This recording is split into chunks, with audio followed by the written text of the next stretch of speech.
السلام عليكم ورحمة الله وبركاته. الفيديو الثاني في سلسلة المهارات اللي تقدر تتعلمها وتعمل منها دخل غير الجنيه المصري. احنا كنا اتكلمنا امبارح في المونتاج، انك تتعلم مجال المونتاج واتكلمنا فيه باستفاضة، ولكن برضو انا هذكر نقطة تمام ليها علاقة بالتسعير.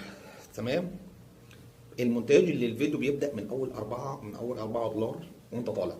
تمام، بتختلف على حسب عدد الفيديوز اللي انت بتشتغل عليها، على حسب مدتها، ليها تفاصيل كتيره، ولكن من اول 4 دولار وانت طالع. فهنتكلم مثلا نقول 5 دولار للفيديو. لو انت قدرتك ان انت تعمل 4 فيديوهات في اليوم في 5 دولار يعني 20 دولار في اليوم.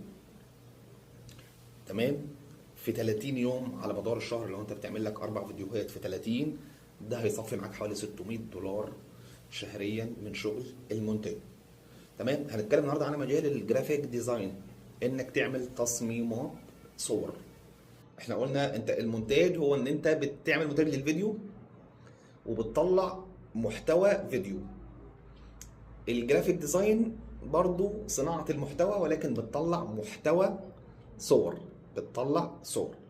وسواء ده او ده، انا اتكلمت امبارح انك لازم تبقى شاطر في ادوات الذكاء الاصطناعي عشان تقدر تعمل ميكس لادوات الذكاء الاصطناعي في شغلك فيطلع بشكل احترافي.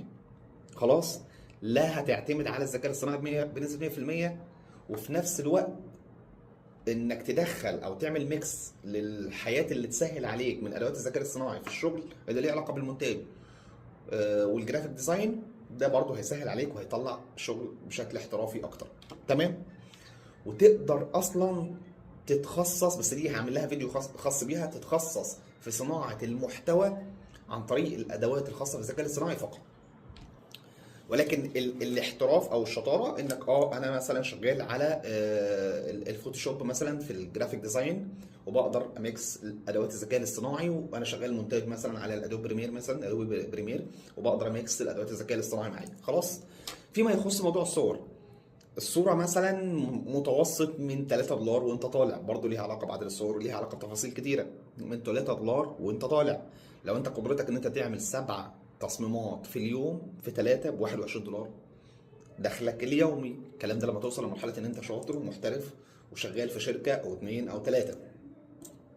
وميزة كل المجالات اللي انا بقول عليها انك مش هتعتمد في دخلك على شركة واحدة فقط، لا، انت ممكن تكون ماسك اكتر من ديل وشغال مع الناس دي.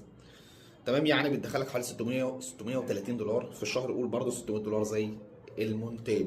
يبقى احنا كده اتكلمنا على المجال الاول اللي هو المونتاج، واتكلمنا على المجال الثاني اللي هو الجرافيك ديزاين.